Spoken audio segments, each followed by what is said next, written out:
Hey everybody, Pocket Doc at Dark Angel Medical. This is a med kit.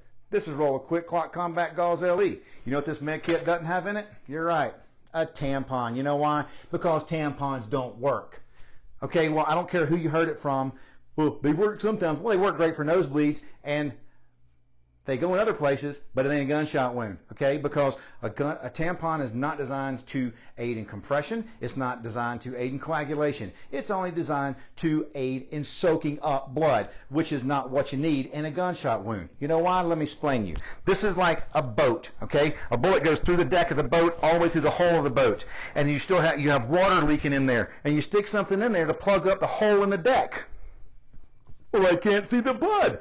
I must be helping. No, you're not. It's still bleeding down in there. You got to get something to aid in compression, aid in coagulation, and stop the bleeding. Combat Gauze does that. Tampons don't. Get a kit, get trained, be the difference. Science.